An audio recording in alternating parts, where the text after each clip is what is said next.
Hi everyone, it's Jeanne Alleva. In this next video on this series, Finding Treasure, we're going to find treasure in listening to others.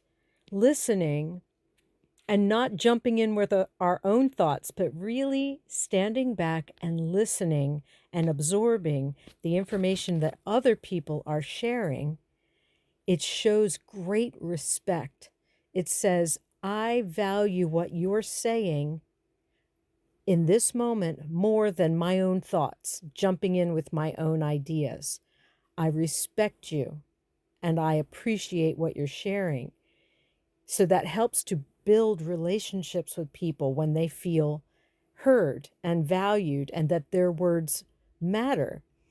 This act of listening to other people also, by its very nature, increases our knowledge. Someone could be talking about something that they're an expert in, or something that they did on the weekend, or something that they've read in a book, or something that they did at work, and that is something totally new to you. And that can increase the body of knowledge in your own mind. And you wouldn't have known if you hadn't taken the time to listen to that person share that information.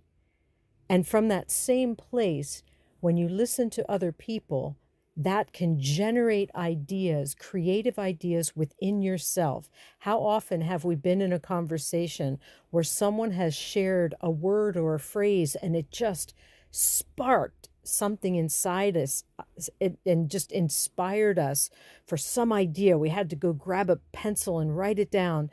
If we had not been in a conversation and if we had not been listening to that other person, we would not have heard those words and phrases that sparked that new creative idea. So there's such great value in listening to other people.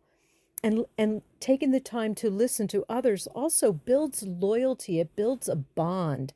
It builds a connection between people. It says, I want to stay in your presence because you make me feel valued and respected and heard.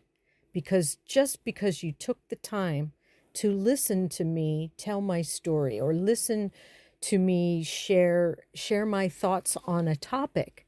So when you listen to other people, you are making them feel that they matter, that their words are important, and that they are respected, and all of these great things. And if we are constantly, it's very human when we're in a conversation. I know I'm very guilty of this. I get excited about something someone says, and I want to jump right in and share my own thoughts. But when I have the presence of mind to pause, hold that thought, and let the other person finish their sentences, their words, their thoughts, and so that you get the full value of what they're sharing, and then speak, and speak from a place of a fuller knowledge of what they were trying to say. So as we're moving forward in Victory with Ash, perhaps in these leadership trainings, we're going to be learning more things like this, how to be better listeners. Leaders are great listeners. That's where they get their ideas. That's how they get feedback from their customers. All of these great things from listening to other people share their own thoughts and giving them that respect. So I hope this had value for you today. And I want to thank you for listening. Have a great day.